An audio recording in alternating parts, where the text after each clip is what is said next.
A very warm welcome to all of you.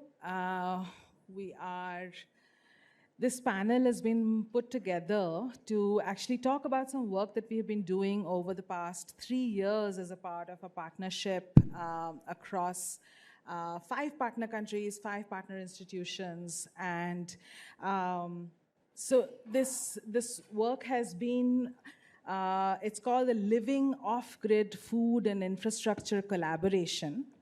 And it's part of an ESRC-funded GCRF UKRI project. And, this thing. So there are 5 project partners, like I said, and there were 5 locations across which we did this work. Between 2020 and 2023, these were the various sites that we did this work across was in Colombo in Sri Lanka, and we have Iromi, Perera joining us from there, Epworth, Zimbabwe. We have Gareth online who will be talking to us about that. Bangalore, India, we have several people from the team here. I'll tell you a bit more about what we did here. And then Mossel Bay from South Africa, which also Gareth will be talking about, and Tamale, Ghana. And what we did as a part of this project and the big push that we were doing is we wanted to unpack the intersections that are there between infrastructure and food systems in urban areas. And typically these are 2 areas which have been siloed in very particular ways. Urban infrastructure has been studied separately, and urban food is, there is actually very little research on it. So trying to bring these 2 together and trying to see the intersections that are there between the 2, in the context of a lot of global south cities where infrastructure actually is not necessarily in the imagination of pipes and grids, but rather a lot of different kinds of arrangements and assemblages, which are off-grid.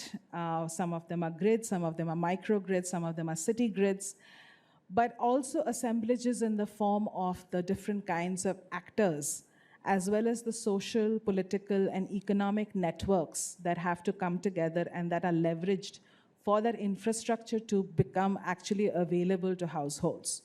So the focus of the work really has been to think about the different kinds of systems of infrastructure, but also in terms of the humans and the different kinds of non-human systems that animate them. But the time and labor that kind of goes into that was one of our provocations to say that when this is the reality for a lot of residents in urban south cities, especially marginalized populations, then what does it do for quality of life? And our entry point was food and nutrition, which is one of the basic needs that we have. And to sort of see that intersection between the 2. And looking at all of these different sites across the world to see what are the kinds of stories, narratives, patterns, learnings that we can have with this kind of a cross-border comparative, but also very, very geographically situated work, and what can we say across these different locations. The other very interesting thing that we have done as a part of this study is that it is being done across multiple scales. So it goes from the household scale and asking these questions at the household scale to the neighborhood scale, to the city scale. And many of these things are also sort of methodological pushes, because oftentimes food is studied at a household level, but not necessarily at a neighborhood level. Sometimes it's studied at a city's level, but only as food markets. But to sort of bring these interrelations, these multi-scalar questions, sort of really bring them out very explicitly and consciously. So that was the other big push that we did. So not taking too much more time, I just want to introduce the different different speakers that we have on the panel today. Nick Nisbett is actually the PI on the project. I don't think he'll be able to join us today, but Hayley MacGregor is also senior researcher from IDEA. She's a research fellow. She will be she'll be starting us off in the beginning and actually talk about some of the concepts and frameworks that we have used across this project to hold these multiple pieces together. Then we will go to Iromi Perera, who joins us from the Colombo Urban Lab, and she will talk about basically the experiences that Colombo has faced in the recent few years with not only economic crisis, but political crisis and escalation in fuel prices, food prices, and really sort of use that example to tell us that, especially when there are shocks and crisis, then the intersections between food, infrastructure are very clearly visible. They are not, they cannot be studied in silos, and how it all sort of comes together. After Iromi's work, we will be actually deep diving into some of the elements, some of the separate elements that were part of the work. So Vrashali Khandelwal and Herry Gulabani from IHS, who are both here, will be telling us a little bit about the infrastructure piece, but focusing on the role of repair within these kind of infrastructure assemblages that we discovered as a part of our field work here in Bangalore. Then we'll go to Gareth Haysom, who is from African Center for Cities, who's joining us online.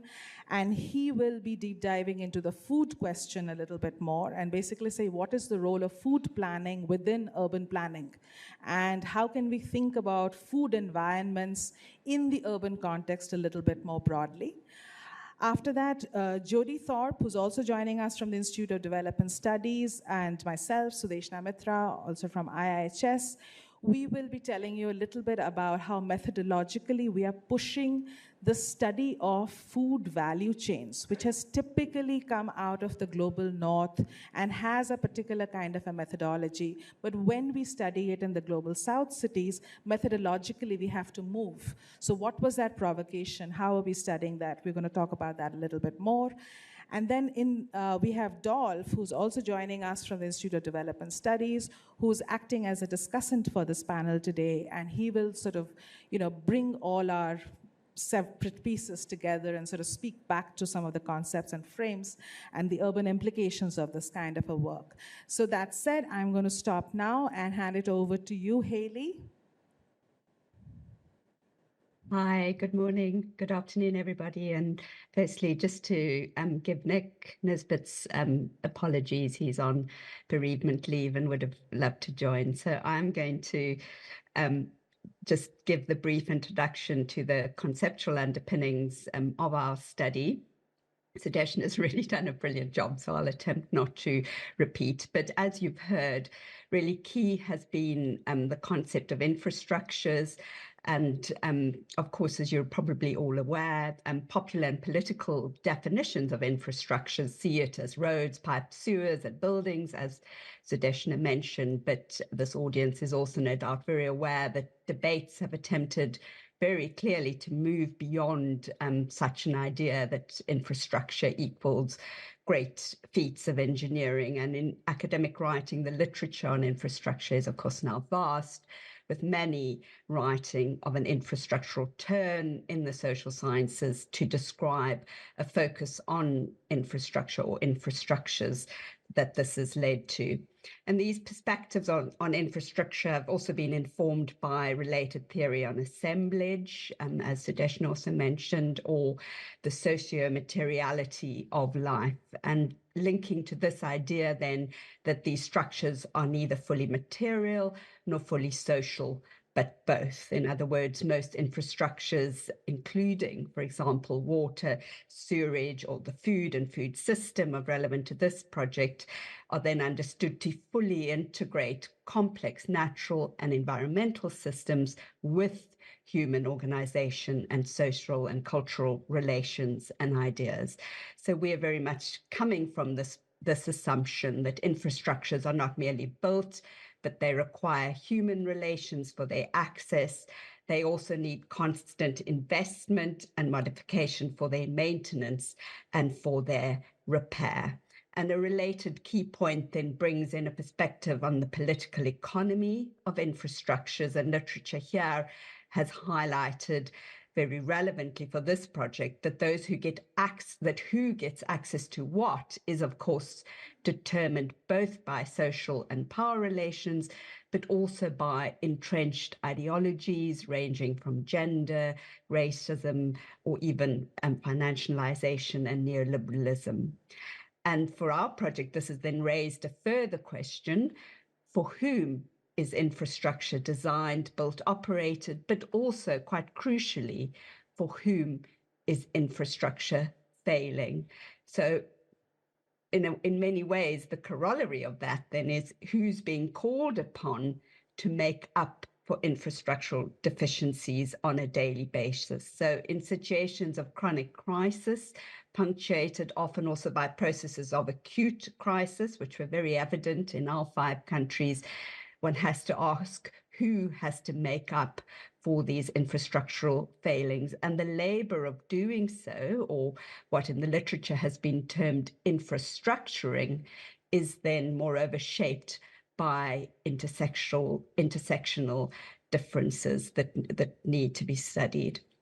So finally, on the conceptual side, I do also want to mention another set of literature that has really informed our analysis and discussions in our project, and that relates to literature on infrastructures of care. And really, Nick Nisbett, our PI's work, has really been very crucial in informing us here, because Nick has worked on infrastructures of care in relation to his research on nutrition, food equity, and the politics of nurture. So this very much links to social science scholarship on care, particularly within critical geography. And here, care is understood as structures of support laid down over generations and often over distance, involving bodily and emotional affective relationships. So this research really studies the human relations of care as well as their physical and temporal dimensions, which, as you can hear, of course, then circles back very neatly to evoke again the approaches to infrastructures that are laid out earlier. And I'm sure you can hear how this then brings us to our project and this consortium that's been funded by UKRI. And of course, when we approached this call to look at off-grid cities, we were wanting to think about infrastructures, but also about food. And we identified this gap, that there'd been much work on food, and also on infrastructure, but that this had been siloed. And we felt that there was value really in bringing together thinking about infrastructure with concepts of care and nurture in relation to food equity. And we wanted to really extend this existing literature and these perspectives to look more concretely at how food is implicated within infrastructural assemblages. And really to focus then on studying the lived experience of those who are sort of navigating to varying degrees lives that are on and off grid. This kind of continuum of on and off grid was also really key to us. And our objective has been to really understand how much food and nutrition security and broader well-being are determined then by access to the grid. So just in summary, before I hand over to colleagues to really report on the findings, which I'm sure are what you're really interested in, I'll summarize by saying there really have been 3 assumptions underpinning our research in this project. So first of all, this using food as the lens to understand off-grid cities at multiple scales. So really to unpack these relationships of people, material structures, socio-political systems. Second assumption has been that urban lives are socially and economically reproduced through a range of these socio-material assemblages, which really also question this notion of off-grid and trying to look more broadly at a variety of relationships to understand the vulnerabilities that these imply for people who are marginalized. And finally, the third assumption is that food and infrastructural vulnerability really adds to the precarity faced by marginalized people, and that this is exacerbated by broad and chronic urban stresses, but also by acute shocks and events that are both social, natural, but also political. So I'm going to stop there, because really we need to get now to the research, where our research design is really aimed to foreground everyday realities, everyday improvisations, negotiations, contestations, forms of repair of infrastructures in relation to food. And I'm going to hand over now to my colleagues from the different countries to talk about our research findings. Thank you, Sudeshna. Thank you so much, Hayley. That was a really nice way of sort of, framing what we are going to talk about today. And I will hand it over to Iromi, who will talk to us about Colombo. You could share the slides. Thanks, Sudeshna. It's very nice to be here in person.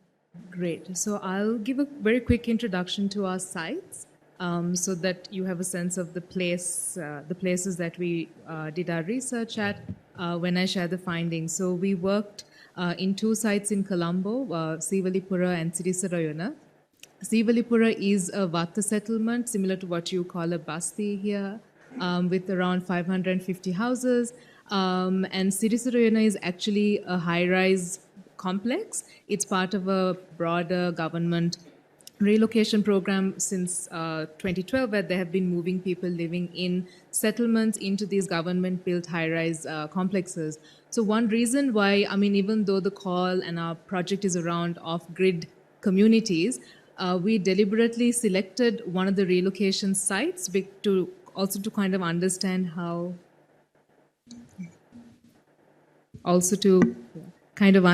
how this idea of formally being connected to the grid, does it really then change the way that people can adapt? Is it really sort of an upward mobility in the way that the government sort of sells it to the people? So we wanted to be able to kind of challenge some of those narratives also, which is why we deliberately chose these 2 very different sites. And why it's important also to talk about Sirisarayana is that it is also part of a sort of a development beautification program that also gentrified and relocated the wholesale market in Colombo, which I will come to later. And a lot of the issues that we've seen in the high-rises are also, we see sort of mirrored in the wholesale markets as well. So this is Sirisarayana. It is fully upgraded with just a few houses that are who don't fall into the category of permanent, all fully connected to the grid. And this, just up the road from Sirisarayana, is a high-rise site. It's the one on the right that looks like a horseshoe. That's Sirisarayana, and there are 780 flats in there, and people who are living there now have come from all over the city. And just to say that currently there are 25 to 30 buildings like this all over Colombo, with over 500 settlements being moved there. So what we did for logic was we use the lens of food to kind of understand the infrastructural connections. And when we were mapping and we were kind of trying to analyze the crisis and the shocks, we took a range of shocks and infrastructural sort of crisis, and this included the relocation to the high-rises, removal of public taps through government and ADB-funded projects. We looked at COVID-19, and then we've been looking at the ongoing economic crisis in Sri Lanka. And here, when we talk about cooking through crisis and looking at what people have been eating and cooking, is where we have seen sort of the clearest connections with regard to the infrastructural connections and how they intersect. So we've been seeing this sort of slowly build up over the years, but it kind of peaked during Sri Lanka's economic crisis, where we saw women in particular having to bear the burden of the crisis. And this was mostly sort of felt in the kitchen when we saw women having to stack various types of cooking energy in order to put food on the table. So with the unavailability of gas, we saw them move into kerosene. When the subsidies from the kerosene was removed, we saw them moving to rice cookers, which of course increased not only the electricity bills, but also the time spent cooking. When we saw when food inflation was at 90% in September 2022, we saw electricity bills, the tariffs being raised by 75%, and then another 65% on top of that, which meant that rice cookers and electric devices as a means of stacking was then no longer available, which meant that people were then having to switch to methods that they have never had to sort of utilize in the last 15 years, like firewood. But then what you see in the high-rise is that the ability to adapt in that same way is not there because of their built environment. And just talking about the gendered burden of this kind of grid crisis, particularly with electricity, is that you see then women taking on more and more of that gendered burden, not just around cooking, but also things like laundry. So if they were using a washing machine before, they were now washing clothes by hand. They were unplugging fridges because that became too expensive, which meant that they were cooking fresh food every day and doing shopping every day because they were not storing things in fridges. So it meant that it still had to be business as usual at a household level, but the people who were sort of shouldering that burden were also then having to give up things like time. So if you were getting up at 4 or 5 before, now you were getting up at 2 to do all these things by hand. In that sense, what we could also see was not very much support by the state, but actually the complete opposite. So, for example, you can imagine how people were struggling to pay bills, buy food, and you would have read so much about it in the media. But here what we saw was the grid also being weaponized, particularly in the high-rises. So, you can live without electricity for a certain amount of time, but you can't live without water. So then what we saw was if you were unable to pay your mortgage, if you were unable to pay your utility bills, the officials would come and cut their water connections at the high-rises, which meant that you saw this huge amount of activity, people pawning jewelry, selling assets, taking on huge amounts of debt from the informal credit market in order to pay the utility bills, which then meant that there had to be a reduction happening somewhere else. And that everywhere that we were looking at in terms of how people were coping and adjusting was very much visible on the food plate. This is the first picture is of somebody cooking, I think it was a pumpkin curry in a rice cooker. But the other one is here, the 2 plates with the half eggs were actually for their kids, and the other plate without eggs is for the mother. So again, here you see a huge sort of an impact on nutrition because people are now prioritizing what they could cook easily, what they could cook faster. So again, this kind of infrastructural connections was a very useful way for us to kind of understand how these impacts, you can't sort of isolate them also. So the problem was just not about the price of the ingredients or the price of the produce. The issue was also around how much energy it would take. So then they were cooking things. They kept saying we are cooking short and sweet. So the priority at that time was not so much about nutrition or about diversity on the plate, but very much about how do you feed the hunger. And then looking at what would cook faster, what would cook easier, what would consume the least amount of electricity and water. And just to end on what we are talking about at a household level, here the impact with regard to food, we are also seeing spill over to other aspects such as school attendance, because all the kids in these communities go to government schools that don't have school meal programs. These are sort of social protections that have been done away with for a while now. And you have to send a nutritious meal to school. You can't send buns, you can't send biscuits. So most of the time what we've seen is that kids aren't sent to school when there is no food to send with them. So that has also had a huge impact in addition to increase in transport costs, which is another reason that kids aren't sent to school. At a market level, what we've seen is that the infrastructural shocks, particularly for 2 things. One is with the relocation, where the new market does not sort of didn't take into consideration the actual function of the market, didn't consult any of the vendors.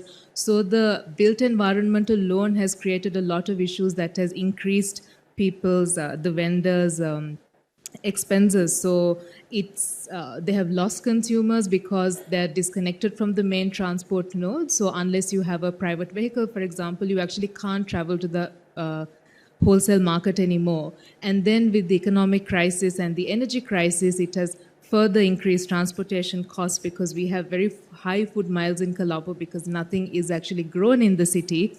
We've seen that increase then being passed on to the consumer, in addition to the costs incurred by the vendors who source from the markets and then sell to the households that we were working with. So the expenses of the middle vendor also then gets passed on to the consumer, which again increases their ability to, continue with that diverse diet that they were used to. So this is sort of the shrinking of the food plate that we have seen during our research period. And to end, what I want to end with is that this framework that we've used for logic has been very useful for us, because previously we used other metrics like food inflation, cost of living, and we knew that there were all these other expenses also, but to kind of see all of it come together has also enabled us to communicate other issues in different ways. So, for example, when we talk about social security, or when we talk about the impact of passing on economic adjustments to the consumer, like VAT increases, income tax increases, the food plate example is a very powerful way to communicate that to policymakers and to government, because that is something I think that kind of resonates with everyone. So I'll stop there. Thank you. Thank you so much, Iromi. I'm going to hand it over to Vrashali, Khandelwal, and Herry Gulabani, who will speak from the Bangalore work that we have done, but they will deep dive into the infrastructure component as a part of their presentation. Thanks, Sudeshna. So I'm just going to be presenting the work that we have done, that the team at IHS has done as part of this project.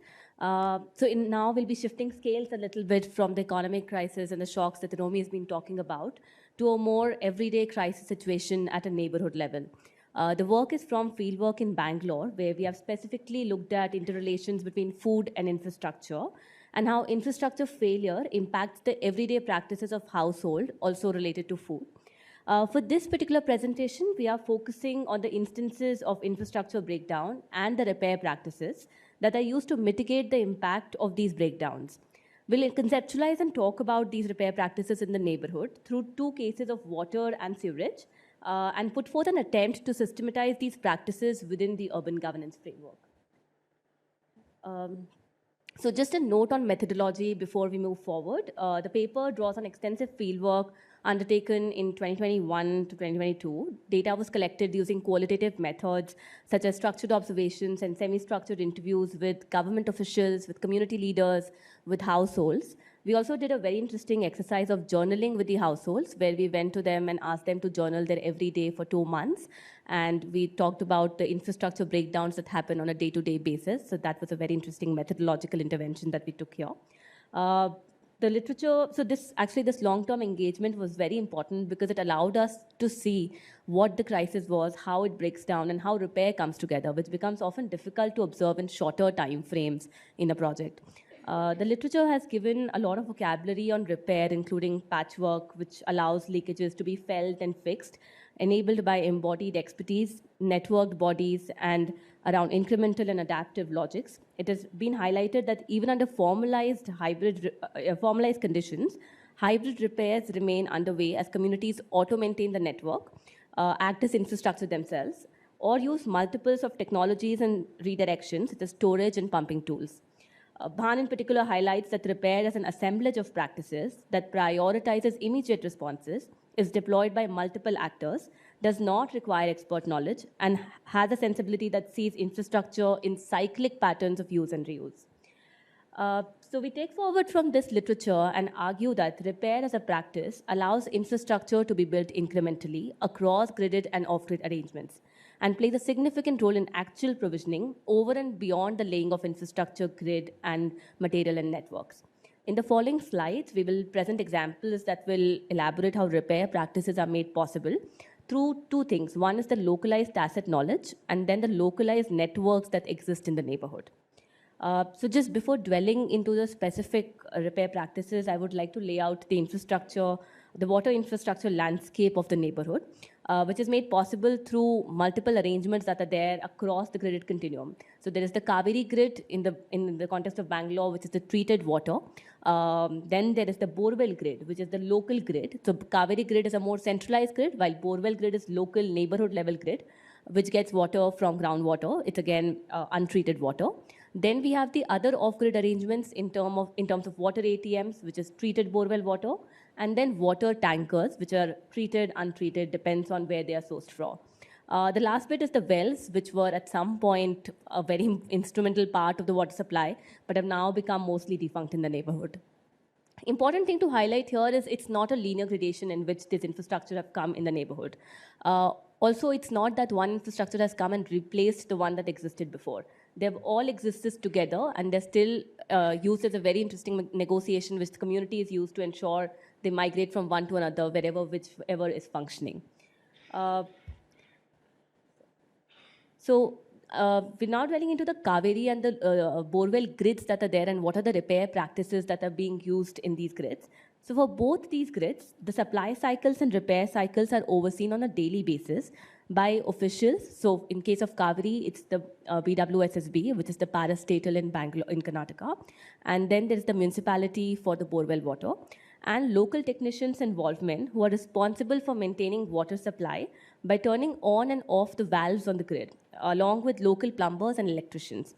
So interesting point over here is the valvemen who are there for Kaveri are on the official payroll of BWSSB. However, the valvemen which are there on borewell are not on the payroll of BBMP, but are acknowledged officially by everybody, the state and the communities. So valvemen play a very critical role in maintaining the pressure across the grid while accommodating the demands of the neighborhood and preventing breakages. So in the case there is a household that wastes a lot of water, the valveman will ensure that the valve is turned on for a particular time. He will ensure that valves are not broken by households for unlimited water and will constantly find ways to safeguard the valve, mostly by packaging the valve with the understanding of local materials. So what you see in the picture above is a valveman with a key, and he will use it with a valve which is there in the pipeline. And once the thing is done, he will pack it and ensure that nobody hampers with it and nobody breaks it down. In the same way, the valveman also anticipates the breakdown of the water motors and repair the burned wire to ensure that the provisioning continues. At the same time, what we've also seen repair by communities coming in, where they've replaced the plastic stand post with the steel stand post as a means to ensure that it's sturdier. So these practices of repair have evolved through a combination of local skills, local materials, and localized, often tacit knowledge, incrementally consolidated through experience. They exist alongside centralized and top-down infrastructure plans, designs, and implementation schedules, but go beyond them to anticipate and redress flaws and breaks in the original grid design and actual everyday supply constraints. Right. So just moving forward, a second set of practices enabling repair in the community is through mobilization, community mobilization, especially when the scope of repair is larger for households to fix by themselves, such as sewerage blockages, which often require heavy machinery to be brought in from the municipality to unblock these severages. In such cases, often the community leaders are required to activate their political and social networks, either to raise funds to be able to get someone to come and fix it, or raise the attention to the ULB or local councillors to come in and then be able to get someone to fix it for them. While community mobilization is effective, it builds a burden on these households, which can be financial to raise funds, or social, or time burden to go and mobilize and do dharnas in front of these officials, right? So, which often leads to households missing work or just impacting their day-to-day activities, including food-related activities. Moreover, it is very hard for a city-level agency, which is functioning at the grid at a city scale, to know about these local disruptions. And in such cases, it often becomes very important for these local actors to be identified, and the tacit knowledge that Vrashali was talking about to be accepted as ways in which these local problems can be identified and then picked up to be fixed. So what we are trying to propose here is how can these be integrated into our municipal systems and budgets? Because our budgets currently mainly focus on capital expenditure of infrastructure where new grids are to be laid out, with repair only being limited to operation and maintenance of the larger grids, which don't account for these local failures. However, our work identifies that repair practices are mostly local in nature, and central budgetary allocations makes such spendings and repair practices very difficult. We argue for ULBs to prioritize local repair practices and think of repair as not incidental, but rather a systemic response that holds our infrastructural lives together in the cities. Recognizing repair practices and decentralized funds could be one way of moving forward. Budget lines for everyday repair practices, along with recognition of political and social networks with ward committees to utilize such funds, or sanctioning field staff positions from communities as repair officials are some ways to take it forward and recognize practices of repair as practices of incremental infrastructure building and ensuring service provisioning, especially for communities who get impacted the most by such disruptions. And I'll stop there. Thank you. Thank you, Vrashali. Thanks, Herry. Yeah, so I want to now go to Gareth, who will actually be taking us sort of deeper into the food question, and is going to be talking about basically how do we think about food planning as a part of urban planning itself, and also this question of food environments more broadly in the urban context. And he'll be drawing a lot on the field experiences from Mossel Bay and possibly from the other locations as well. But Gareth, over to you. Thanks so much, Sudeshna, and greetings to everyone and good day. It's really wonderful to be here, and thanks to all my colleagues who have set the scene so wonderfully, making my life a lot easier. So I'm going to speak a sort of a bit more normative manner, trying to kind of just show some of the examples of what have taken place. And I will speak to my colleagues online who are from those particular cities, the errors are mine. I will speak to the work that we've done in Tamale in northern Ghana, a city of over 1 million people. Then also to Dzamara-Sekwa, or DZ Extension as we call it, just outside Harare, which has a population of about 250,000. In Harare in Zimbabwe, and another secondary or intermediary town, Mossel Bay, in the southern Cape Coast of South Africa, which has a population of about 200,000. So smaller intermediary cities, certainly from the South Asian context, very small cities, but these are important sites of urban growth and urban regeneration. So to the next slide, please, Sudeshna. Yeah. We can just move on. I think for me, what I wanted to do, just to frame sort of from a food sensitive planning and a food governance perspective, frame and problematize why cities don't see themselves as having a responsibility to engage in food. And really, there are many ways to try and unpack this, but one of the key challenges sits in how global policy and policy architecture has been planned and structured. And so in this instance, it's quite useful to go back to the sort of first time in which the global kind of governance structures tried to understand food and hunger, and that was the 1975 kind of UN Conference on Food. And this really was in response to a number of famines that took place across the globe. And really the challenge and the work that was set out by the FAO and other agencies, including IFAD and others, was around production, ensuring adequate supply of basic foodstuffs.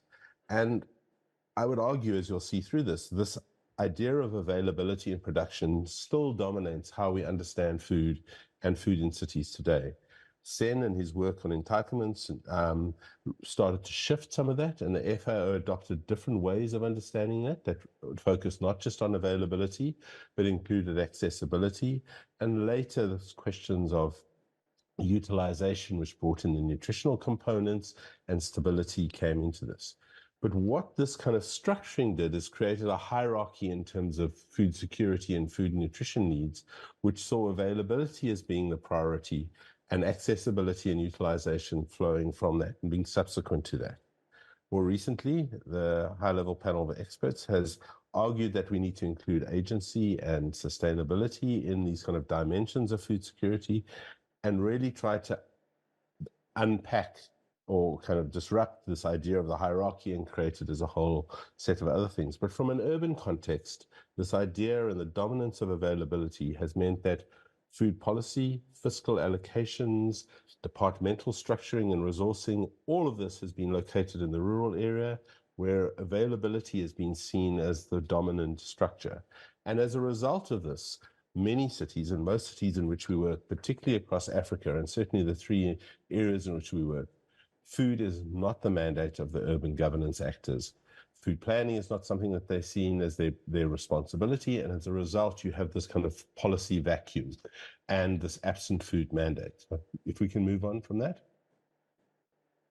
So, but work that was done across 11 Southern African cities across a large set of surveys, the kind of conclusion to the studies kind of highlighted this point that consistent access to all social and physical infrastructure resources and services was a much stronger determinant of household food and nutrition security than the income category alone. So this idea of, even at the household level, as Sudeshna challenged, this idea that infrastructure was the far greater determinant, but this still hasn't kind of moved into policy. This was work done in the early 2000s. There is still this policy vacuum and this absent kind of engagement in infrastructure or what other drivers determine food security in African cities. Next slide, please. So from this project perspective, we then wanted to try and understand this relationship, as Hayley said, and use food as a lens to understand the intersections with infrastructure. So just very briefly, one slide from each of these three cities that we worked in, just to take informal food, retail, and economic activity, where one looks at the DZ extension, and when one sees where infrastructure has been built, in the case of DZ by foreign kind of infrastructure, donors and others, what we see is around that infrastructure, economic food retail activity congregates. And if one sees the slide on the right, how you see those kind of deeper dots taking place. What is also very evident in DZ is where people have economic activity, we start to see them splintering from the grid and creating their own mini grids in their own households. And all of these kind of activities have a direct impact on the food system, on food access, on what type of food is sold and used and consumed in the different cities. Next slide, please. In Tamale, an example of water, if one sees the sort of map on the left, you see the kind of infrastructure grid relating to water, but the yellow components of the sort of main part of the city, and then the green parts is the greater metropolitan area. But what we see is the absence of this grid, and the grid doesn't reach everyone. So you have the grid, but you also see these multiple other assemblages being established. And these are critical. Water and food are directly related to one another. If one looks at the UNICEF framework around and wash activities, how food and water connect. And so we see these multiple other forms of infrastructure provision playing out and servicing the city. And again, the socio-material relationships around that, the negotiations, the costs, the different variations that play out around that, the gatekeepers that kind of control access, enable access, all play a significant role in the choices made around food. Next slide, please. In the case of Mossel Bay, we see the state providing some measure of provision, some element of grid. Often this grid is partial because a lot of the settlements are in informal areas that are not formally recognized. So we see in the case on the image on the top right of an electricity distribution board being established next to a formal city built up residential area, and then we see the sort of hybrid forms of connection to that grid that go then into the informal sectors. And where it doesn't reach, you see people resorting to sort of fires, etc., in order to do that, and how this, in order to prepare their food, and the challenges that are associated with that. In the case of water, we see the city providing a standpipe, which services about 200 households. But then what we see is this innovative forms of kind of hybrid kind of infrastructure provision at the sort of social level, where plumbers come in and will connect into that and then enable access to water into the households, not only to provide dignity, but also as a key part of the food system and food activities that play out. Next slide, please. So one of the ways in which this connection between food and infrastructure and urban space is often understood is through the urban food environments work.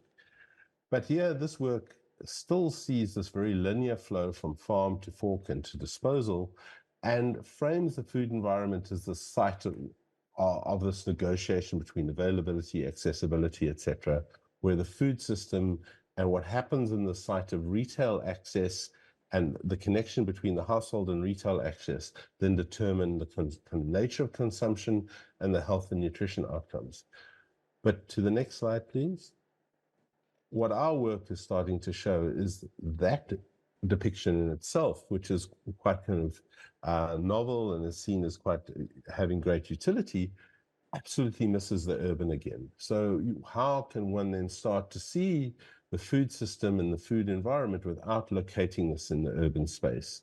And our work is really highlighting how the urban systems of the multiple grids, the physical, the social components of that lot, how informality, how the social processes that build this, how local politics and how inequities and inequalities are all key determinants of how that food system then connects into the food environment. Far less important is this connection between food retail and choice of the households. The choices are being driven by all these other urban system considerations, and it's those considerations that are driving what foods are consumed and the ultimate health and nutrition outcomes. If anyone travels across the African continent at the moment, 2-minute noodles are almost ubiquitous. They are everywhere. And the reason for this is not, as the sort of nutrition transition literature might frame, as a desire for a Western diet. There is something more pragmatic taking place. This is a strategic choice that those foods are costing far less to produce.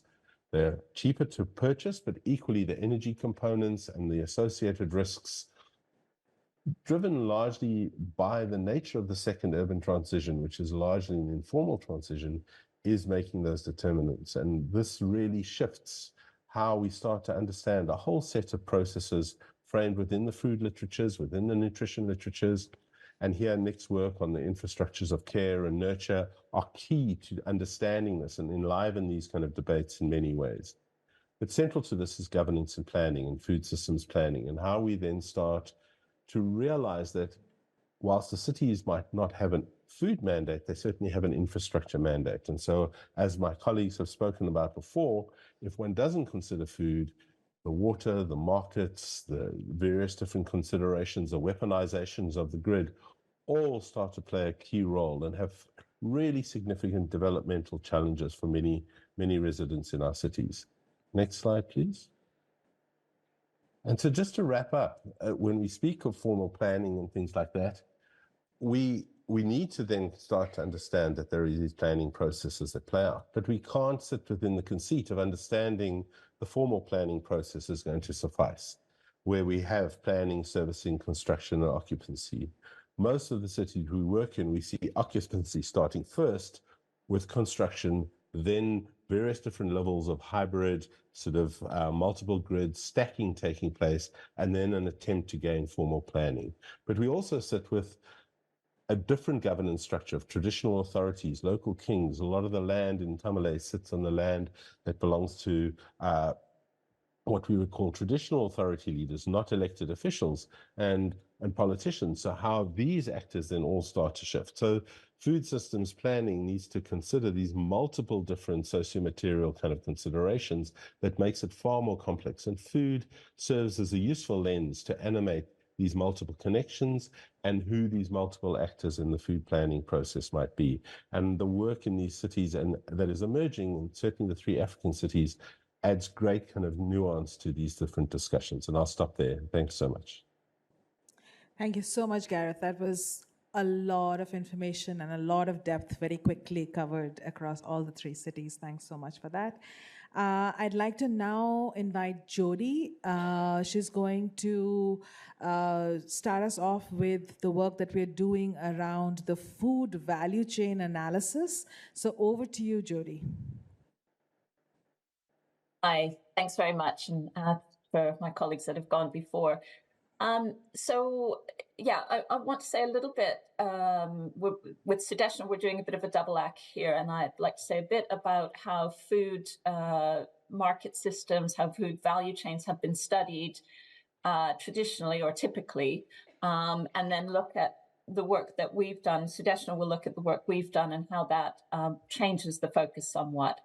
So, building really from what Gareth has just been talking about, and for example, some of the work of the high-level panel of experts on food security and nutrition, at the core of understanding food systems is a focus on food supply chains and looking at how those supply chains, coupled with other factors in the food environment, such as advertising, food safety standards, determined dietary and nutritional outcomes. And this idea of food supply chains is the focus on, as Gareth said, the moving of food from farm to fork via steps that include production, distribution, processing, packaging, retailing. And these different activities are seen to combine inputs, so money, time, materials, in ways that are expected to add more value to the product at each stage, from production to processing to distribution, etc. And so therefore, they are termed food value chains. And traditionally, food value chains were short. So the farmer, the miller, the baker, the household, they were all in fairly close geographic proximity. But about, let's say, 25 years ago, writers like Gary Jeffrey, John Humphrey, Rafi Kaplinski started analyzing the way that value chains in various sectors, not only food, but including food, were operating across international borders with different stages in the value chain cited in different parts of the world. Initially, they actually referred to these chains as global commodity chains, but later the term was shifted to talk about global value chains because of an interest in a question about where value is being created or was being created and captured. And their ideas were influenced in many ways by world system theory, which is concerned with the position of a country in the global economy and how that shapes their power and hierarchy within international relations. But Jeffrey and his colleagues shifted the focus from countries to companies, and they identified transnational corporations, which they referred to as lead firms, as playing a key role in synchronizing and coordinating value chain activities, for example, setting product or process specifications, even across these large global distances. And the ideas of this global value chain literature have been very influential, and the concept of a value chain has come to be applied very widely in development studies and in studying food systems, including at much more local scales or national or regional scales. Now, methodologically, what this means, or the approach that comes from the global value chain and value chain methodologies more generally, is a focus on firstly tracing the flow of food commodities, and particularly an interest of capturing value addition, so the cost of outputs minus the cost of inputs, and who captures that value, so value captured by farmers versus traders, for example. There's also an interest in identifying, or a focus in the methodology of identifying who are the key actors, what is their size, their importance, and the dynamics between them. So especially a concern with the relationship between lead firms and their suppliers. In the case of food, that would be, for example, commodity exporters.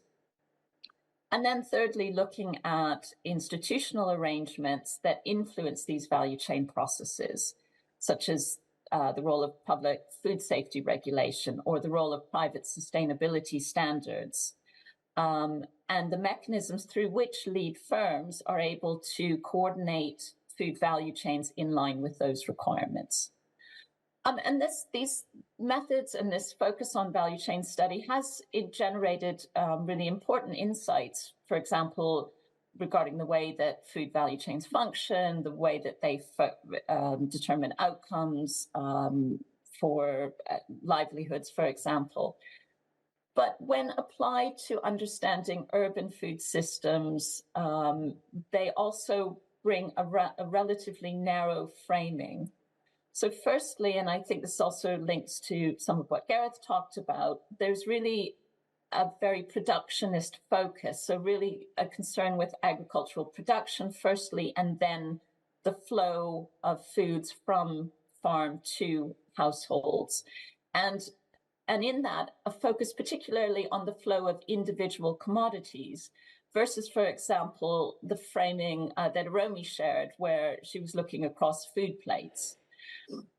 Second, it really brings a focus on what can be quantified and monetized, so value addition, prices, volumes.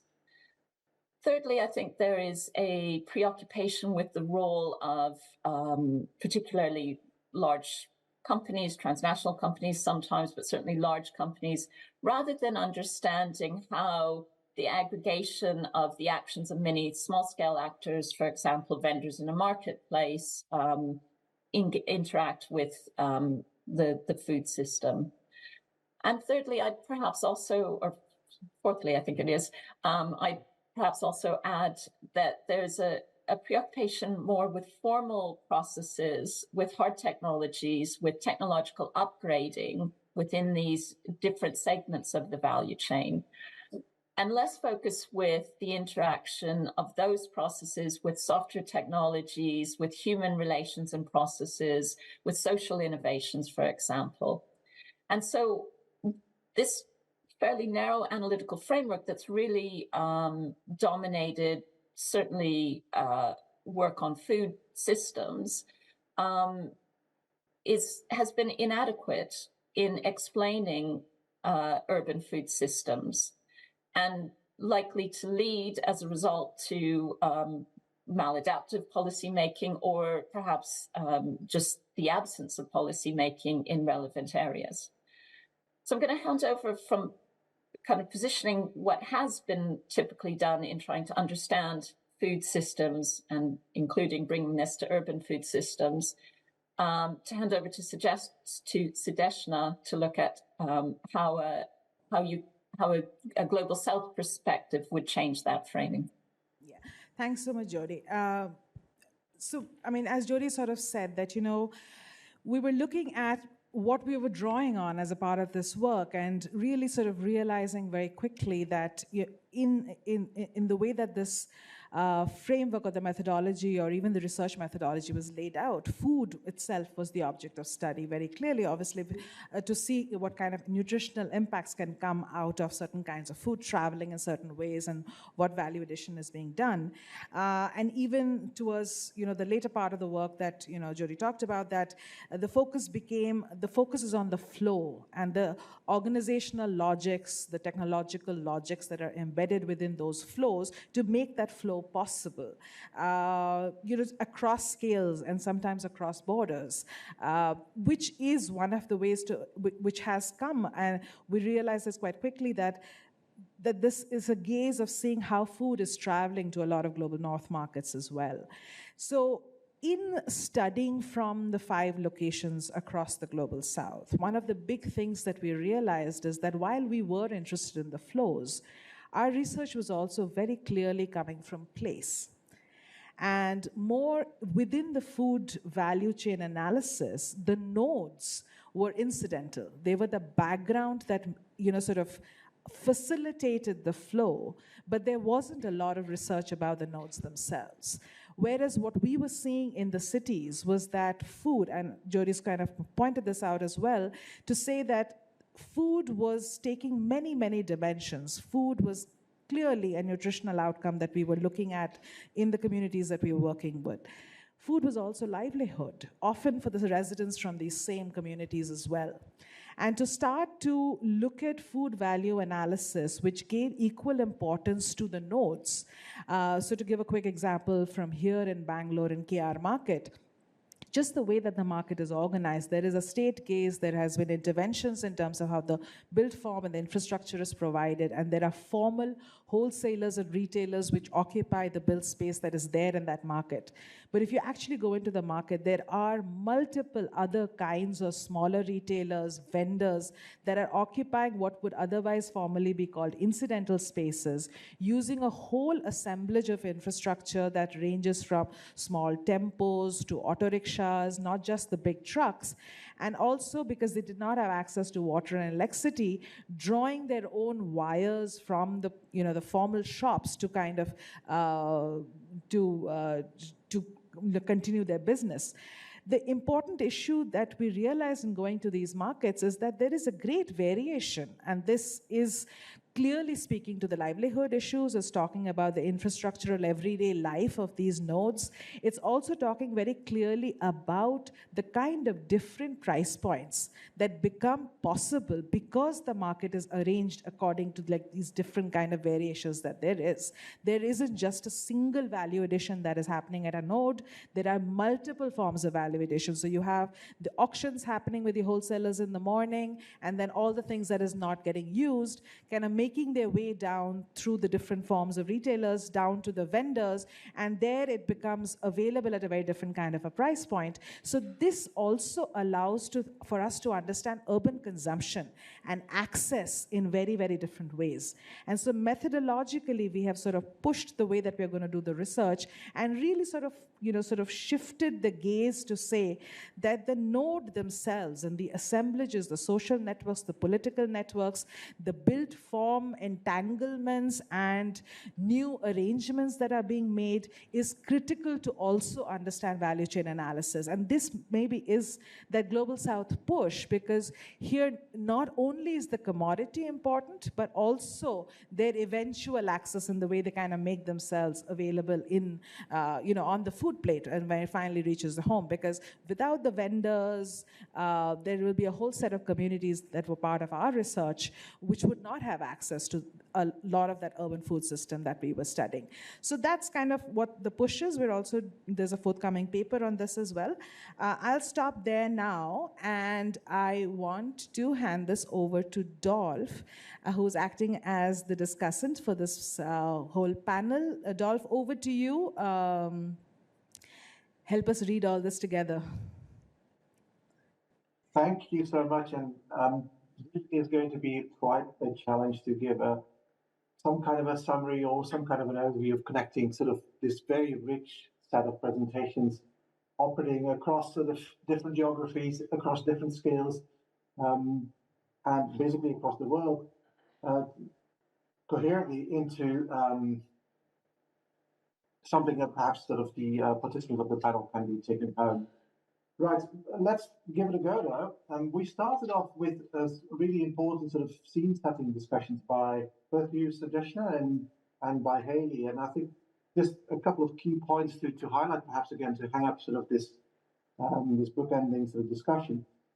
So Hayley, first of all, and I think this also shone through in all of the presentations, sort of highlighted sort of how we ought to be thinking conceptually about sort of infrastructure, but involving not just sort of the routine conceptualization in which we think about them as being about material sort of hardware in terms of roads, pipes, etc. But really, we need to think about this in terms of the social, sort of relational aspects that people have, that they operationalize and need to use on a day-to-day basis in order sort of to get sort of their food needs satisfied or not in too many instances. Furthermore, sort of what was highlighted sort of in the conceptual discussion there was the issue of care, of the infrastructure of care, the ways in which people on an everyday basis sort of have sort of perhaps sort of different sort of burdens in terms of ensuring sort of that food and nutrition needs within sort of the household sort of are being met. And in many ways, sort of understanding sort of those differentiated burdens to women and men is important, because those individuals will have sort of different sort of engagement with infrastructure. They'll have to manage sort of this disruption in infrastructural provisioning, temporal sort of availabilities and inavailabilities, and not just that, sort of also so they have to manage the social relations that allow them to perhaps. And this is very much an uncertainty, sort of to have these sort of infrastructural functioning sort of assured for them. So, critical part of that sort of was, I think there's also this question about who puts in sort of, if you like, the labour for making up for infrastructural failures, as Hayley sort of framed it rather nicely. I think that's a really important question for us to consider. And then sort of the last sort of couple of key points sort of highlight sort of how we need to think about sort of these sort of food sort of urban infrastructure connections in terms of a continuum of griddedness. So, but in contrast to sort of prevailing sort of notions around sort of either, dish provisioning being either formal or informal, being privately provided or publicly provided. We need to sort of look at this in a much more complicated way, because that is really how things work for most people. So we need to sort of look at sort of how these grids are reaching some people, so through formal means, but also we've seen through various examples today, I think, how those grids get extended, improvised upon, how they require a tremendous amount of repair. And if we want to understand sort of the totality, if you like, of who gets what kind of infrastructural provisioning, we need to start taking serious account of these improvisations and the ways in which social collaboration and the relational sort of repair, if you like, the relational sort of engagements that individuals will have with both intermediaries such as development or with governments who should be providing or with other actors are critical part of the everyday sort of availing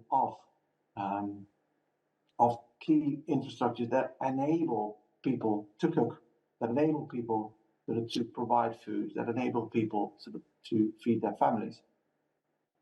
So let me just try to sort of skip through some observations, sort of listening sort of to these extremely rich sort of presentations. So one thing sort of to consider is sort of the ways in which the presentations sort of have highlighted how if we do take seriously sort of an understanding of cities as systems, but also as food as being very much about sort of having systemic features and bringing these two together, which of course is the big sort of like contribution that this logic project sort of has. We need to start looking across scales, and so we've seen in some of the presentations. So in the last presentation, for instance, Jodie highlighted how the ways in which we can think about sort of global value chain, how this critical part of the flows of food provided through the market sort of really is conceptualized at a different level, at a global level, and is entailing sort of actors that shape sort of both how these chains get organized, but also how they set particular sets of rules, regulations, and standards, which are quite far removed from if you like, from sort of the the other end of the scale, sort of the human body, perhaps, or if you think about sort of this slightly more in aggregate manner, if you think about sort of the family, how households sort of might be availing of sort of adequate sort of food and nutrition. So two sort of extremes on the scale, if you like. In between, we've heard about sort of in sort of Gareth's presentations of highlighting both how we conceive of food systems has been very much shaped sort of through histories of global thinking around sort of a productivist sort of paradigm, that sort of the actual making availability at a highly aggregate level, at sort of national level or at regional level or at sort of continental level, really has been much more at the forefront of policymakers' conceptualization of food provisioning, and that really hasn't sort of trickled down sort of to the city level. So these policy sort of approaches sort of are very much shaped by their own kind of scaling, if you wish. Then, in terms of the what I also found very interesting across these presentations was sort of the range of actors. If we want to understand how cities tick and how people in the urban are able sort of to succeed in getting sort of food on the plate or not sort of in their families, we need to consider some of the range of actors that are involved in it. So at the city level, we've really heard some really excellent sort of examples of how sort of, if you like, the formal and the informal sort of connect. Sort of, we've seen some very clear sort of pictures, from how people are innovating around sort of government provisioning, so to extend it, to connect sort of the formal provisioning with their own sort of alterations, like informal sort of alterations to those. But we also seen sort of very strongly, I think, in the Bangalore example, how there is a range of provisioning happening at the very same time. And people will swap and switch between those between the water ATMs and sort of the standpipe and the bore well. And at another point of the day, perhaps they will be sort of moving across sort of to the tap somewhere else. So an understanding of both the physical sort of provisioning, the material provisioning, the improvisation that people have, but also how people negotiate sort of access to those very different provisioning, perhaps different points of the day, different points during the week, different points of the year, is a critical part for families to ensure they have a level of access to those essential needs, water, electricity, and others. In back to sort of the African context, going back to actors again, sort of Gareth's plea to look at the realities of who are governing or who own land or who are influential in shaping sort of the use of land and cities, sort of, so in particular traditional authorities, is a really important plea for sort of policymakers and city planners to engage with the reality on the ground, with the actors that are there. Likewise, sort of, we've heard of the importance of the everyday repair in Vrashali and Herry's presentation, and this role of development, sort of a really intriguing character, if you like. It's absolutely essential to allow people's access to those sort of water infrastructures, but at the same time, sort of they are not sort of part of the government system, and they are not particularly well sort of considered sort of in policy making and urban planning. So therefore, I think it was a very important sort of plea from those presenters, sort of that these sort of systems and these people involved in repair, these are not incidental sort of affairs. These are systemic, and they need to be sort of better recognized in public policy, including sort of the tacit knowledge that allow for their functioning. So I think throughout we've also seen sort of the importance of crisis and disruption as a way in which we can better understand how cities work and how food systems in cities sort of are operating. I think Iromi's sort of discussion on this are really important, sort of in terms of seeing how over time people sort of had to sort of change between the different sort of infrastructure provisioning sort of that allowed for cooking, moving from gas to electricity and then subsequently to firewood, sort of really potent examples of how access to these essential infrastructures is quite uncertain, b how people are improvising and responding to that. But ultimately, also, she highlighted that sort of where people had been sort of resettled by government sort of into high-rise buildings, and officially are very much on the grid. So this created its own vulnerabilities, and it created sort of an inability sort of to flexibly respond to crises. So something to consider as well. So being on the grid certainly isn't the be-all and end-all for people, you think. Okay, so what does it mean, perhaps, all in the sort of urban sort of implications? I mean, maybe it's worthwhile just to pick up again on sort of, 2 or 3 elements that were set out sort of in the paper that sort of was published sort of by the collective earlier, sort of at the end of last year.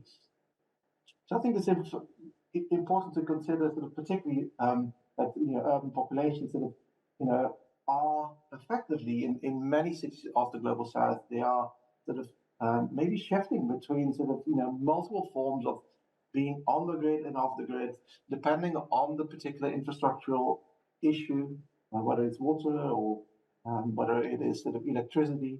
People are moving in between, and this sort of flexibility allows people on the one end sort of to somehow cater, survive, or sort of achieve a certain level, and often, of course, inadequate level of access to food and to nutritious food. But also at the same time, sort of we need to sort of think that sort of in most instances, urban planning still is framed and focused on the idea that everybody will be ending up on the formal grid, and that's the desirable sort of direction. I mean, focusing just on a formal sort of level of provisioning sort of is disregarding sort of this very wide use of improvisation and sort of partly being on and off the grid. So urban planning needs to much better engage with this real life, if you wish. What does that mean? Sort of, I will wrap up sort of with the last few comments then. So where sort of most sort of urban plans working in these poor environments are blind to food matters, that's another key thing, of course, highlighted in Gareth's presentation. Despite them wielding massive authority over the provisioning of infrastructure. So perhaps sort of as Gareth highlighted as well in his talk, city authorities can start engaging through the angle of their infrastructural provisioning ability, rather than through sort of that sort of still quite foreign sort of lens for them thinking about sort of them being essential in the provisioning of food for their populations. And so only by understanding then sort of the variety of these sort of social material assemblies and infrastructures will we begin to understand the political economy, the social material dynamism, the making, the repair, the rejigging, and the decentering of agency that characterizes the various arrangements for food and infrastructure access for urban residents in southern cities. That's sort of the key conclusion of the paper, and I would very much like you to refer you also to that paper, of which I'm sure you will have sort of access to. It's published in Agriculture and Human Values. Perhaps it can be put up on the slide there, but I'll wrap up with that, and I'm sure I haven't done justice sort of to the very rich and very wide-ranging sort of insight presented by these group of colleagues, but I hope this was of some use. Thank you so much, Dolf. Gave us a lot to think about, so thanks so much for that. And I know that there's just, even today, we actually got a chance to only tell you a little bit of the work that we have done. There's just a lot more that is hopefully that we will be able to write about as a part of the conference proceedings. I think we will also put in some of the links to some of the publications that have already come out, and then there's more work that's going to come out over the year through this project. We still have about 10 minutes, and so I just want to open it up to the floor for comments, feedback, and if there are any questions that we can give any more clarity about. So. Interesting. I have a question for Iromi about, so you were talking about how in Sirisayana, there's punitive action for not paying, the electricity bill by cutting off the water bill. So what is the kind of, like in India, we think of like fragmented governance and, things like that. So what is the kind of governance structure that allows for that? Are they shared bodies, or it's just, it's like how do government departments sort of agree on that? So I've just found that really surprising. So yeah, thanks.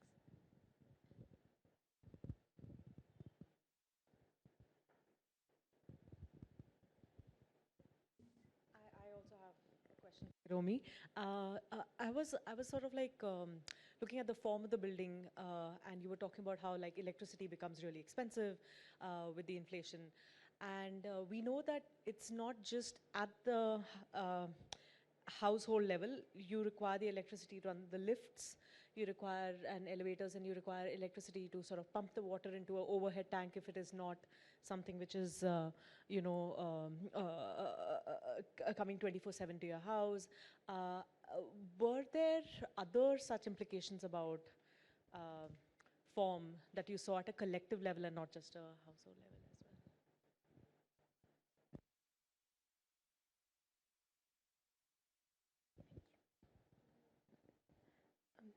Am I audible? Yeah. I had a question for the Bangalore case on repair, specifically the part about the neighborhood coming together for, it is a very contested thing to have. Is it a homogeneous kind of neighborhood? Is it conflicted? How was that coming together as social relations? Just wanted to know that.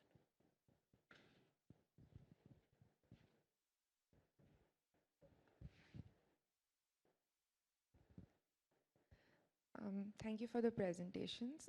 I had a question based on the fact that most of the analysis we saw right now was about doing this analysis of all these off-grid infrastructures available through the through local agents, and also the analysis on in the case of Colombo.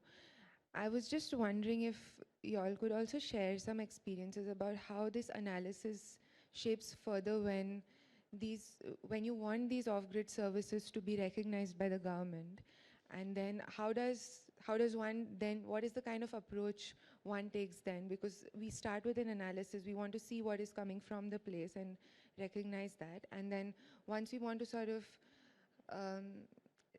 recognize them further through giving them more agency and identifying them, then how does that methodology change? And if you could, just share some experiences of how you do that. Thank you.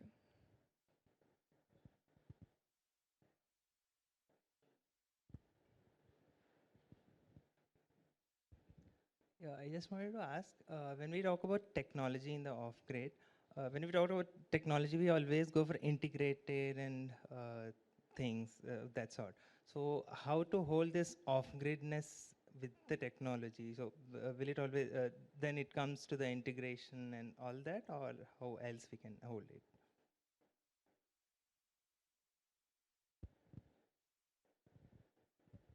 That's all we have time. I think let's do a round of answers, and then we'll see if there are more questions. Oh, Iromi, go ahead. I'll take the two questions together because I think they are connected. So basically, the buildings are owned by the Urban Development Authority, as you know, and because they, even though they are relocating people, people still have to pay towards the flat. They have to pay 1 million rupees.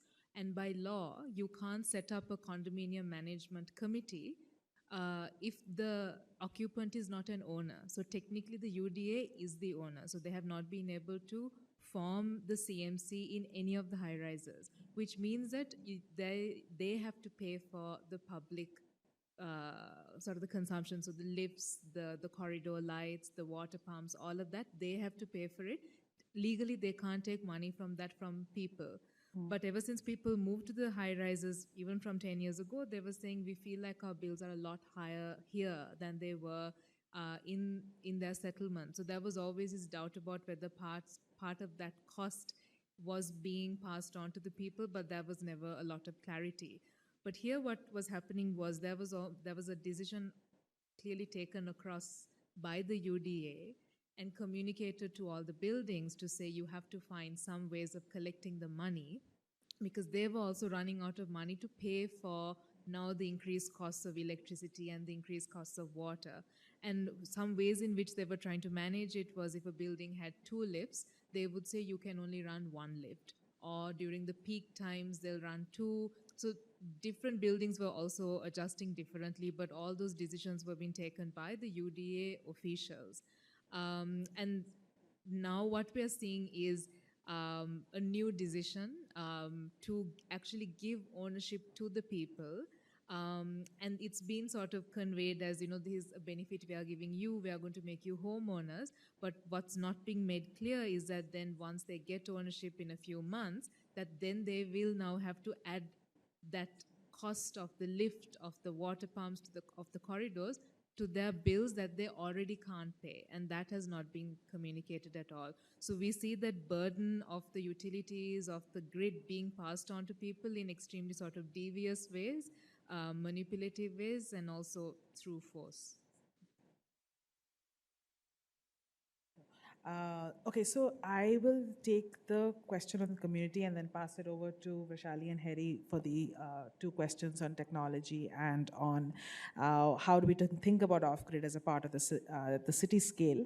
So the work that we did in Bangalore was actually in a community that has firstly a mix of older residents as well as newer migrants, and they are organized in different parts of the relatively small neighborhood. It's almost like one ward, that entire place that we studied. But the marginalized areas even within that, so the places that are flood prone, the ones that are closer to the canal, there's a lower ground area that is there. So you see more temporary housing there, housing that has impermanent roofs. There are also occupied by migrants in terms of rental housing versus like owner-occupied housing in other parts of the neighborhood. There is also resettlement, JNNURM resettlement colony in that area. So there is a lot of differentiation that is there within the area. It also has 7 languages spoken in that area, just to kind of give it this thing. So it's incredibly heterogeneous. It is represented, several religions are represented in the area. Christians, Muslims, Hindus, there are caste differentiations within that area, but also this neighborhood has a long history, because getting that Kaveri connection initially meant that they mobilized together, right? And so even community, like, organizations like the Dalit Sangharsh Samiti has played a very pivotal role in sort of bringing the people together. It also has a very high density of these kinds of organizations, organizations that are around the temples, the mosques, the Dalit Sangharsh Samiti, there is RWA, there's a Shop Owners Association, the Women's Association, the Congress Party is there, the BJP Party there, everything that you can imagine, the density of that. So it isn't that it isn't that there aren't differences and that people find it difficult to come together in difference, but they have a long history of doing this, of coming together and like mobilizing to get the network in place. So they very much think of themselves also as the people who've got infrastructure to that locality. Not a smooth task at all, but a lot of people we spoke to were some of these nodal people who've played a big role in sort of bringing these networks together and bringing people together. Over to you. Sure, and I think Gareth also wants to add. So maybe I'll just start us off with the off-grid question, and then Herry and Gareth can both add further on that. So I think the first thing for all of us to just remember is that when we are saying off-grid, we're not referring to off-grid as informal. Off-grid is as much as a system. It's there, it's well recognized. Even in case of water ATM, there's a complete system in which there is somebody who's appointed to maintain that water ATM, to open the door in the morning at 9 a.m. There is a queue that gets formed. People come, they know what timings it's open. The pump gets on. There's a system of repair. When it breaks down, things happen, So it's very similar to the gridded pipeline system. It's just not that there's not a pipe in there. And therefore, that system is already there. It's recognized, even in case of tankers. So just want to delink that off-grid word from the informal work that's there. So another example that's there is IHS work in Tamil Nadu, which is the TNUSSP project, the entire septage management, and how it's taken over at a state level. So it's recognized, it's identified. We know that it's an arrangement that's there, right? On the more technical question, like how do we hold this technology within off-grid arrangements, and the role of tacit knowledge particularly. So what we have highlighted here also in terms of like, what could be that, not the prepared SOPs, but the SOPs in working, right? Like what could be that running document where that embodied experience, where that everyday experience could be documented, and then the group could share with each other in terms of what is a practice that is working in a particular neighborhood. So it has to be contextualized, it has to be with the people who are there in the community. It cannot be a central command and control center which works in case of pipes, but more in terms of what that local field officials are saying, what is the what recognition do we give it to them? How do we bring them in the official spaces and say that these are also valid practices that enable provisioning? So those are the kind of practices that we envision which will enable this to happen. Herry, do you want to add?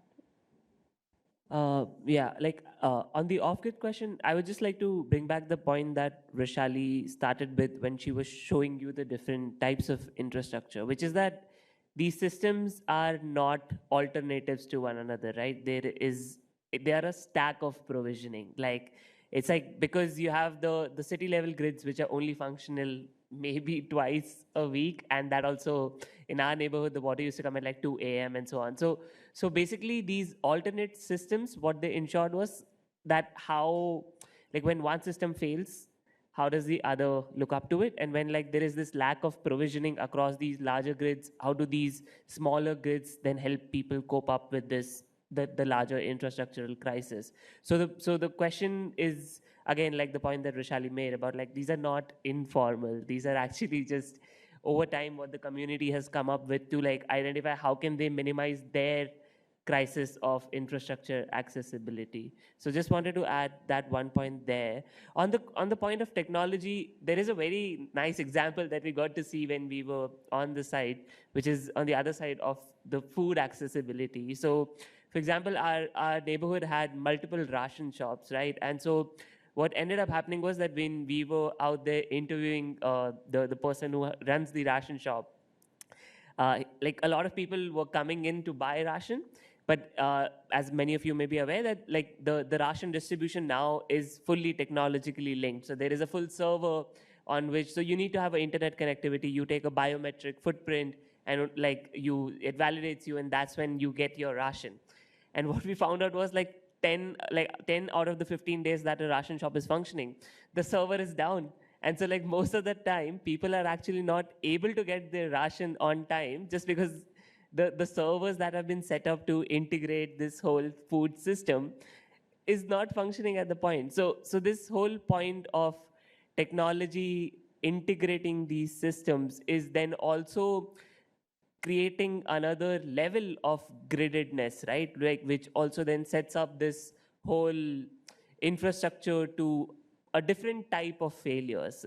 And the second point is like, so while that is on the technology that we understand as of now, there is also this technology that helps them help access infrastructure better, which is just water motors, right? Like, so these water, like, so for example, on the neighborhood while Sudeshna was talking, there is this whole slope that exists in the neighborhood, and like some houses get better water pressure, some houses don't. And so like water pumps then help you get better, like help you access infrastructure through that. So there's also that technology integration. So I'll stop there, and Gareth had something to add. Yeah, I think Gareth also wants to add a little bit. I just want to also point out that, you know, most of Bangalore depends on borewell, which is off-grid in that sense. They're all microgrids, not just the marginalized neighborhoods. Even like Sadashiv Nagar has borewell connections as well, like the most elite neighborhoods. So just to kind of like separate grid and off-grid away from the formal-informal binary, we're trying to sort of break out of that a little bit. Over to you, Gareth. I know you want to say a little bit more about this off-grid. So thanks, Sudeshna. And I think just very briefly, because I'm conscious of time, so forgive the kind of if I rush through it. But there was really interesting process at the beginning of this project where we started understanding and found a lot of literature on infrastructure ladders. So this notion that one elevated, particularly in energy, from dirty coal, wood burning stuff up to solar, etc. And this idea, and as Dolf mentioned, this aspiration. Well, we noted in a lot of the other infrastructure literature around water, around transport, etc. So this idea of moving up a ladder and this hierarchical motion. But what we found is this, and most of our colleagues have said it as well, this idea of stacking. So these multiple stacks, and try to imagine that as this kind of layering of different types. But to be mindful also, and to bring in this point that I think what is really important in that component is the redundancies that come in with that and the costs associated to that, and how the poorer have to bear far greater costs for those redundancies, not just in terms of physical costs and income, but also in terms of time, relationships, exchange costs that come with that. So to mention that, what has also been particularly useful in this project is to try and seek out other literatures. So the mention of Nick's work on the infrastructures of care and nurture, and how that infrastructure work can come and start to build in this. What I'm particularly interested in emerging work around contingency planning, and some of the older work around how we rethink planning, and the kind of, in the African context, how the colonial planning regimes that are still very evident in our planning schools need to be fundamentally untangled and undone for us to start to think of how we plan for these complex urban spaces that are not rigid and are not formed in the imagination of many of the planners. And a classic example of this is the planners sitting trying to understand how to get rid of informal markets and relocate them, but then going to those same markets for their lunch, and how these kind of conflicting rationalities play out. So to invoke the late Vanessa Watson and her work, trying to really create a southern understanding, and how some of the other literatures in landscape architecture and others offer this idea of engaging these kind of emergent properties of urban life. And then finally, just to technology, something that is running through all three of our cities that we worked with in the African context is technology is embraced, but when it has utility. If it has no utility, other modes of technological exchange, other modes of exchange, other modes of practice are used. So they might be social networks, kind of talking down the street, etc., but there might also be WhatsApp groups, etc. So these multiple different, and this kind of clear agency in the use of technology when it has utility and when it doesn't, as in the case of the server being offline, other modes of action and other social materialities play out. I'll stop. Thank you so much, Gareth. That's such an excellent note to kind of close this panel out. I want to thank all the panelists who are joining us from very different time zones and making the time to be here. Thank you for everybody who was here and for all your really fantastic questions. And hopefully we will be able to get back to you with some publications soon. Thank you so much.